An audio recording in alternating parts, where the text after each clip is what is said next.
Buenos días, comenzaré hablándoles sobre el pericardio. ¿Qué es el pericardio? Bueno, este es un saco delgado lleno de líquido que rodea todo el corazón, incluso la parte superior que se conecta con los vasos sanguíneos principales, como la aorta y la vena cava. El pericardio está formado por una capa exterior de tejido conjuntivo que mantiene el corazón en su lugar, en el tórax, dentro del tórax. Lo protege de inflamación y actúa como una barrera contra las infecciones. Además, evita que el corazón se estire y se llene de sangre. El pericardio también está formado por dos capas internas delgadas de tejido, que tienen una cantidad pequeña de líquido entre ellas. Este líquido impide que los tejidos rocen entre sí cuando el corazón se mueve dentro del pericardio, también llamado saco pericárdico. Bueno, aquí tenemos a la pared cardíaca, que es lo que rodea al corazón. Esta contiene tres capas, que es epicardio, miocardio y endocarpio. El epicardio o el pericarpio es la capa más externa del corazón. Es la misma que capa visceral del pericardio seroso, esto ya lo explicaré más adelante. El miocardio está situado por debajo del epicardio, es el tejido muscular cardíaco. Y el endocarpio es la membrana que recubre el interior del corazón. Esta membrana también rodea el interior de los vasos sanguíneos llamado endotelio. Así pues, la sangre es transportada en un túnel continuo de células endoteliales a lo largo de un sistema cardiovascular. Aquí tenemos la estructura anatómica del pericardio. Es una estructura de pared doble compuesta de una capa fibrosa exterior y de una capa serosa interna. La capa fibrosa es una capa de tejido único, conectivo, compuesta de colágeno y de fibras de la elastina, lo que lo hace elástico como un músculo. Bueno, tenemos la capa serosa, que se compone de una capa parietal exterior y de la capa visceral interna, cada una compuesta de una sola capa de células epiteliales.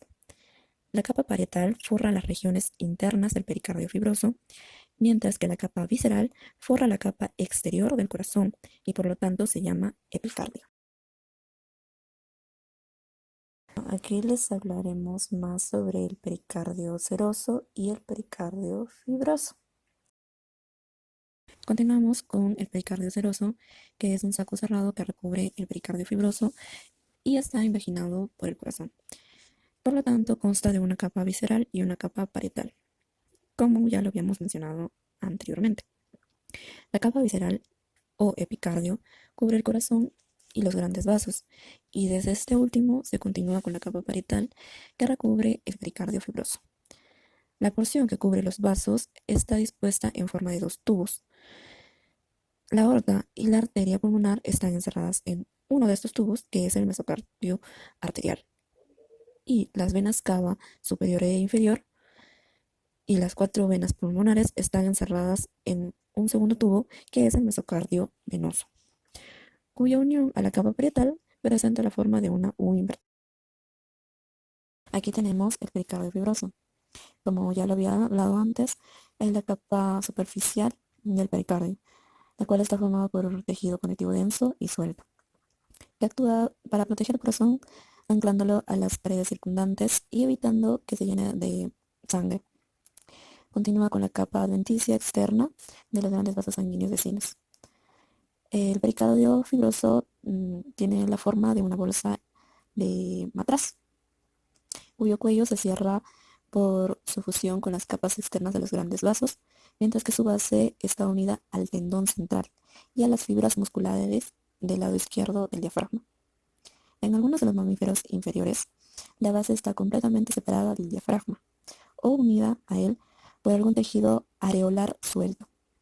En el hombre, gran parte de su unión diafragmática consiste en tejido fibroso laxo que puede romperse fácilmente, pero en un área pequeña, el tendón central del diafragma y el pericardio están completamente fusionados. Encima, el pericardio fibroso no solo se mezcla con las capas externas de los grandes vasos, sino que se continúa con la capa pretraqueal de la fascia cervical profunda, por medio de estas conexiones superiores e inferior. Se ancla de esta forma dentro de la cavidad torácica. Seguidamente tenemos a la cavidad pericardial, la cual es un espacio nulo encontrado entre dos guarniciones, que es la capa parietal y la capa visceral. que espera prácticamente entre la cavidad pleural, es un líquido pleural cerca de unos 20 a 30 mililitros en volumen. Este líquido seroso actúa como lubricante y disminuye la fricción entre el epicardio y la capa parietal, mientras que los músculos cardíacos se despliegan y contraen con el golpe del corazón, ¿no? Los latidos. Así, la cavidad pericardial permite que el movimiento del corazón sea flexible. La cavidad pericardial rodea totalmente el corazón, excepto la entrada y el enchufe de los buques cardíacos, donde forman dos tubos importantes. Uno de los tubos sirve como interconexión a la vena cava inferior y superior y a las venas pulmonares, mientras que el otro conecta la aorta y el enlace pulmonar. Continuamos con el abastecimiento de sangre e inervación del pericardio. El abastecimiento de sangre al pericardio ocurre principalmente a través de la arteria pericardiofrénica, aunque algunas contribuciones de menor importancia también ocurran vía la arteria musculofrénica, la arteria del esófago, la arteria bronquial y la arteria frénica superior. La arteria coronaria también estaría implicada, pero suministra sangre solamente a la capa visceral. El salir de la sangre del pericardio implica las venas pericardiofrénicas, así como el sistema venoso ácido. Y las inervaciones del pericardio fibroso y parietal exterior son debido al nervio frénico. Y también ofrece el motor y la inervación sensorial al diafragma. Este nervio origina del cuello y viaja hacia abajo a través de la cavidad torácica. El nervio frénico es una fuente general del dolor remitido, por ejemplo, dolor del hombro experimentado como resultado de pericarditis, que es una enfermedad, y el pericardio visceral es inervado por el nervio vago y los nervios comprensivos. Tenemos a los senos pericardiales, que en terminología médica, un seno es un pasaje o un canal. Hay dos senos en la cavidad pericardial, el seno pericardial transversal y el seno pericardial oblicuo. Ambos se forman durante el plegamiento embrionario del tubo del corazón durante andogenia. Las reflexiones del resultado serosal de la capa en la formación de un equipo de tubos complejos, uno que incluye la aorta y el enlace pulmonar y el otro que incluye la cueva superior e inferior de la vena y las venas pulmonares. Esto da lugar a un seno transversal a través del pericardio que separa los vasos sanguíneos arteriales y los vasos sanguíneos venosos. Y después tenemos el seno oblicuo, que está formado por la reflexión de las membranas pericardiales sobre las venas pulmonares. Es limitado por la vena cava inferior y por las venas pulmonares derecha en un lado y las venas pulmonares izquierdas en el otro. Bueno, tenemos ahora las funciones del pericardio. Tenemos algunas funciones específicas como el atar, que vamos a dar a entender sobre esta palabra atar. Pues básicamente que lo mantiene atado en la cavidad cardíaca, o sea, el corazón lo tiene ahí, no deja que se mueva hacia otra cavidad. Limitación. Nos referimos a prevenir que los ventrículos se sobrellenen de sangre y una expansión excesiva del corazón, ¿no? Que no se expanda tanto el corazón. Con lubricación nos referimos a las superficies móviles del corazón para que tenga un buen fluido, o sea, que los latidos sean normales. Y con protección nos referimos a la barrera física que nos muestra al corazón, ¿no? Y los órganos circundantes que pueden llegar a ser infecciosos propensos. Y bueno, debido a la estructura anatómica del cerco, el pericardio se asegura de que los ventrículos izquierdo y derecho sean igualmente obedientes. Por otra parte, como el volumen total es fijo, la extensión de una cámara impide automáticamente la extensión de otra, asegurándose de que las cámaras de corazón trabajan rítmicamente y en unísono, o sea, únicamente, un sonido único, unísono. Finalmente tenemos la pericarditis, que es básicamente una patología del pericardio Em, Se dice que un síntoma habitual de pericarditis aguda es un dolor torácico agudo y punzante, que suele aparecer rápidamente. A menudo se manifiesta en la parte central o izquierda del pecho y se puede sentir dolor en uno o en ambos hombros. Y bueno, sentarse e inclinarse hacia adelante tiende a aliviar ese dolor, ¿no?, que se siente, mientras que tumbarse y respirar profundo lo empeora. Algunas personas describen el dolor como una presión o un dolor sordo en el pecho, o sea, un dolor que simplemente no le hacemos caso. Dolor torácico puede parecerse al de un ataque cardíaco. Si tiene dolor torácico, llame inmediatamente a emergencias porque es posible que esté sufriendo un ataque cardíaco, ¿no? La fiebre es un síntoma habitual de la pericarditis aguda. Otros síntomas son debilidad, dificultad respiratoria, tos y palpitaciones, que son sensaciones de que su corazón está saltándose un latido, tiene aleteo o está latiendo con demasiada intensidad o rapidez. Y bueno, la pericarditis crónica a menudo provoca cansancio, tos y respiración entrecortada. En este tipo de pericarditis no suele haber dolor torácico. Los casos graves de pericarditis crónica pueden producir hinchazón en el estómago y las piernas e hipotensión, o sea, presión arterial baja. También tenemos algunas complicaciones en la pericarditis, ¿no? Hay dos graves que son el taponamiento cardíaco y la pericarditis constructiva crónica. ¿En qué consiste el taponamiento cardíaco? Pues esta si se acumula demasiado líquido en el saco cardíaco, se ejerce una presión al corazón, lo que evita que se llene correctamente de sangre. Y pues por lo que sale menos sangre del corazón, lo cual provocaría una caída brusca de presión arterial. Esto debe ser tratado inmediatamente ya que puede llegar a ser mortal. Y la pericarditis constructiva crónica es una enfermedad poco frecuente que trata tiempo en desarrollarse.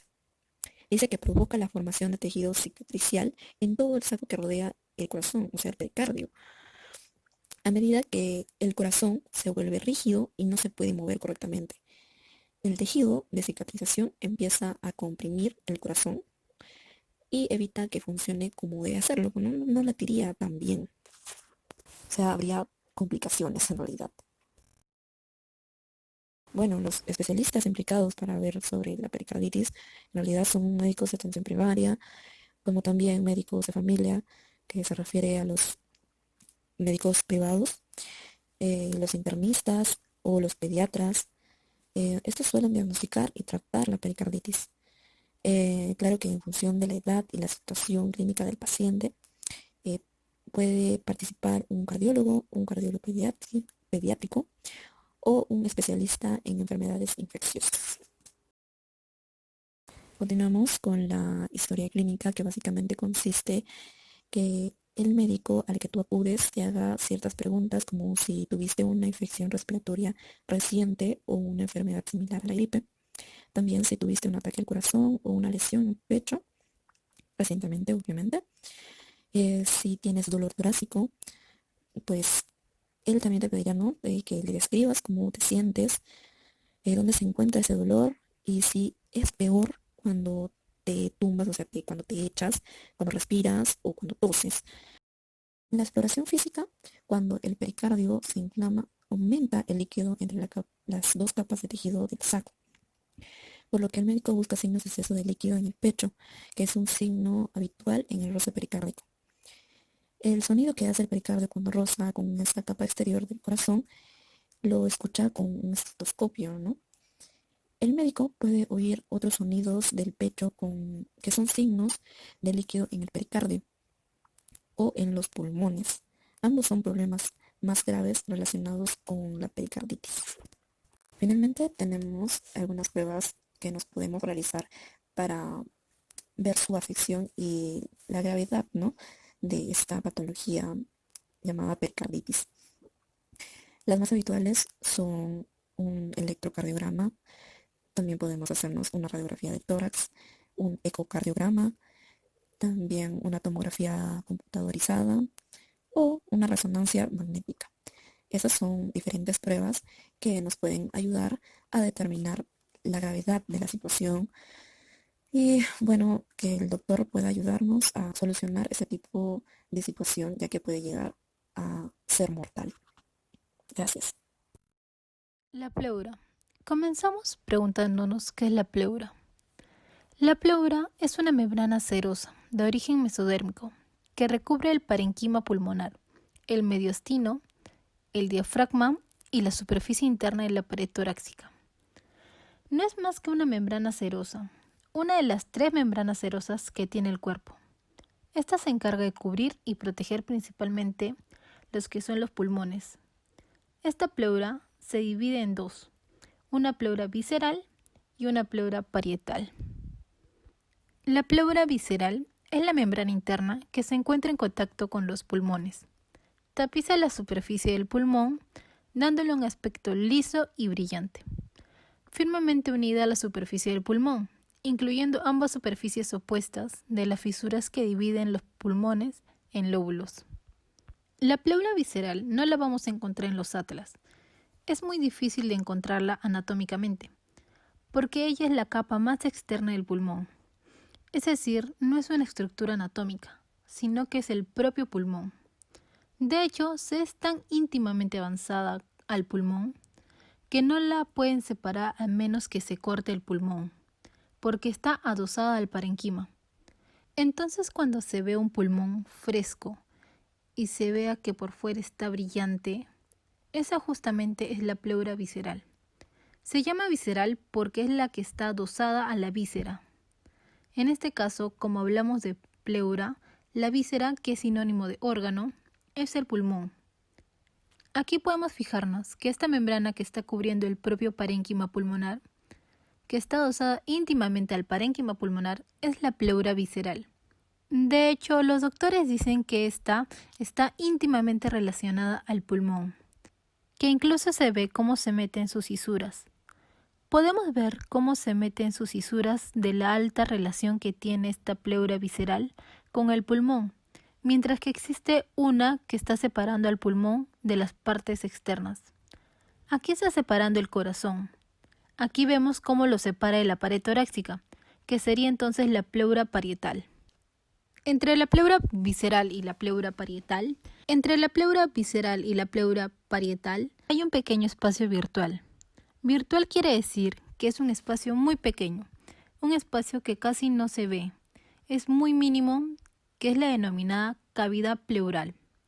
En esa cavidad pleural se encuentra un líquido, que es el líquido pleural, que es quien se encarga de evitar el roce, es decir, que haya un mejor deslizamiento durante la respiración entre la pleura visceral y la pleura parietal. Como tal sabemos, la parte más externa y brillante sería todo esto la pleura visceral. Pero existe un tejido que es quien une a la pleura visceral al pulmón. Ese es el tejido subpleural. Es difícil de verlo anatómicamente. Es algo más histológico. Pero el tejido mediante el cual se une la pleura visceral al propio parenquima pulmonar, entendiendo como parenquima al propio pulmón, a la parte funcional del pulmón, eso que lo une es el tejido subpleural. También hablaremos sobre la aponeurosis endotorácica. Es quien separa a la pleura parietal de la pared torácica. Entonces, viéndolo desde un punto superficial hasta profundo, sería primero la pared torácica, seguido de las costillas y músculos intercostales. Después tendríamos la aponeurosis endotorácica, que es un tejido conectivo. Luego tendríamos la pleura parietal. Luego el espacio, que es la cavidad pleural. Luego la pleura visceral y por último tendríamos el tejido subpleural. Estas más o menos serían las capas de superficial hasta profundo. Como ya vimos que es la pleura visceral, ahora nos toca hablar sobre la pleura parietal. Esta es la capa superficial que tapiza la pared de la cavidad torácica. La pleura parietal dispone de una red relativamente poco densa de ramos arteriales, menor sobre las costillas y más abundante sobre los espacios intercostales, que provienen de las arterias intercostales, arterias frénicas superiores y arterias mediastinales. La pleura parietal es la que nosotros encontramos en los atlas, y es a la que le vamos a dedicar el mayor estudio, porque sí es una estructura anatómica que podemos estudiar, que se puede incluso separar. Se llama parietal porque ella tiene que ver con las paredes de la cavidad torácica. Esta pleura parietal se divide en 4 porciones. Es la misma pleura, pero le damos un nombre distinto, de acuerdo a la porción del tórax con la que esté relacionada. La que está abajo, en la base, en contacto con el diafragma, sería la pleura parietal diafragmática. también llamada pleura parietal basal, por encontrarse en la base. Esta es delgada y recubre parte de la superficie superior del diafragma. Se extiende entre las digitaciones costoesternales del diafragma hasta el mediastino. La fascia frénico-pleural, delgada capa de fascia endotorácica, que comunica la pleura diafragmática con las fibras musculares del diafragma. Luego tenemos una, que es la que queda entre ambos pulmones. Es donde se aloja el corazón básicamente. Esa sería la pleura parietal mediastínica, que sería, digamos que la cara interna en la pleura. Esta se halla extendida entre el canal costovertebral hacia atrás y el externo hacia adelante, hallándose interrumpida por el hilio pulmonar, el cual la divide anatómicamente en 3 porciones según su ubicación relativa con él. Luego tendríamos la más larga, que es la que está en contacto con toda la pared torácica. Está en contacto adelante con el esternón, luego con las costillas y atrás incluso está en contacto con la columna vertebral. Esa sería la pleura parietal costal, costal de costilla. Esta recubre a las costillas como la que se extiende sobre los músculos intercostales, cartílagos y una pequeña porción de esternón. Va entre la primera costilla hacia arriba y las digitaciones del diafragma hacia abajo. Atrás llega a la cara lateral de los cuerpos vertebrales y hacia adelante a los senos pleurares anteriores. Se separa de la cara interna de la pared torácica por la fascia endotorácica. Y por último, tenemos a la que antes se llamaba pleura cervical, pero hoy en día lo llamamos cúpula pleural o vértice de la pleura, que es lo que se encuentra encima de la primera costilla. Es, digamos, la cúpula de la pleura. Es la prolongación de la pleura hacia lo que es el cuello, por eso la llamamos pleura cervical. Esta es la continuación de la pleura costal, sobre el vértice del pulmón. Se extiende interna y cranealmente desde el borde interno de la costilla hasta el vértice del pulmón, alcanzando su vértice el borde inferior del cuello de dicha primera costilla. Luego desciende a lo largo de la cara lateral de la tráquea para continuarse con la pleura mediastínica. En esta visión superior, vemos entonces el diafragma desde arriba. Sacamos los pulmones y vemos cómo toda esa membrana está tapizando las paredes del tórax. En este caso, la base sería entonces la pleura parietal diafragmática, mientras que esta, vean que está tapizando todas las costillas. Esto sería costilla, costilla, costilla hasta llegar al esternón. Sería la pleura parietal costal, mientras que esta que vean que llega un momento que esta se repliega y va viendo hacia el mediastino. Sería la pleura parietal, entonces mediastina, que va básicamente desde la columna hacia adelante, hasta lo que es el nivel del esternón. En esta visión lateral derecha, sacamos el pulmón derecho. Toda esta porción de pleura sería la pleura parietal mediastínica. Toda esta que ven aquí dando la vuelta incluso hasta acá, sería la pleura parietal costal. Y toda esta que me está revistiendo aquí abajo, a este nivel, sería la pleura parietal diafragmática. Aquí estaría la primera costilla. Entonces este repliegue pleural que queda por encima de la primera costilla sería la pleura o cúpula pleural. Mejor dicho, sigamos esta imagen. Aquí nuevamente esta pleura diafragmática. Toda esta sería la costal cortada.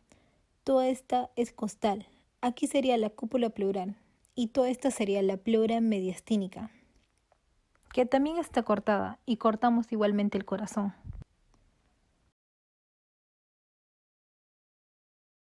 Los recesos o senos pleurales. Ahora bien, encontramos unos espacios llamados recesos, que en anatomía los recesos también son conocidos como senos, que son unos huecos. Son unos espacios de cavidad pleural que no estaban ocupados normalmente por pulmón. Uno de ellos está entre la pleura mediastínica y la costal, que se llama seno o receso costomediastínico, muy usado en medicina en general. Igualmente, un espacio inferior está ante la pleura diafragmática y la costal, que se llama seno o receso costodiafragmático. En esta se puede acumular líquido cuando se está de pies y permite la distensión y expansión del pulmón durante la inspiración. En la imagen podemos verlo mejor. Vemos en transparencia la pleura. Esto sería dentro del parenquima pulmonar y se ve que hay espacios que no están ocupados por el pulmón. Este sería entonces el receso costodiafragmático, que está en ambos pulmones, y este que está medial también en ambos pulmones sería el receso costomediastínico, visto desde posterior. Igualmente el costomediastínico, y este aquí abajo el receso o seno costodiafragmático. Estos lugares son los sitios de repliegue, es decir, son los lugares donde la pleura visceral se hace parietal. Esto sucede porque es la misma membrana. Están hechos de una constitución anatómica muy similar. Claro, hay diferencia histológica, que no vienen al caso, pero son muy parecidas.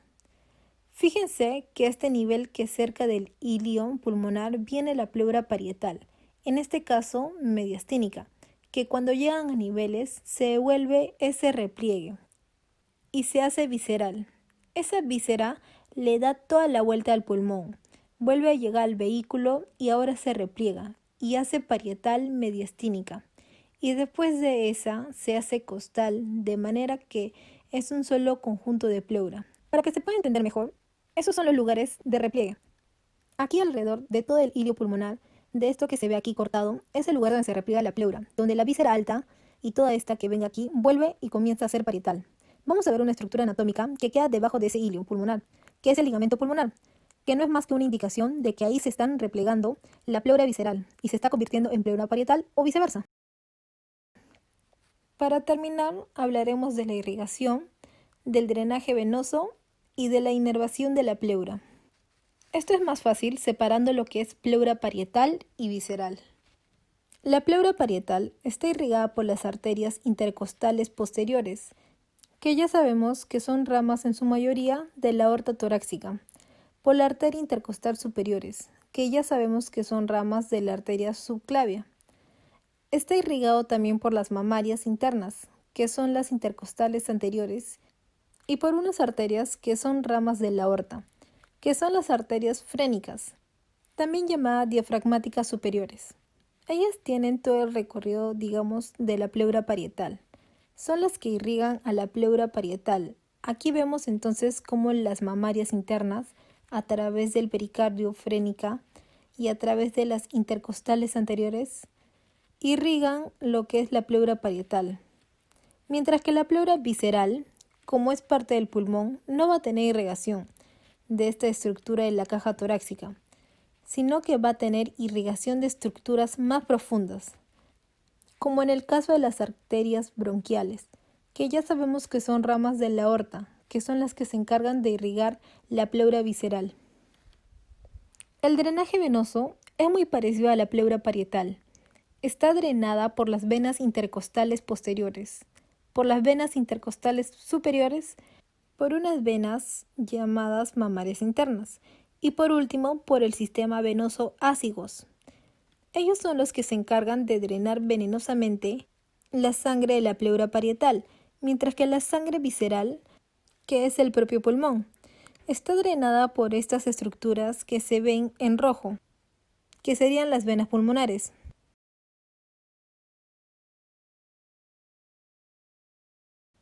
Por último, la inervación es importante porque la pleura parietal es muy sensible al dolor, muy sensible porque es densamente inervada.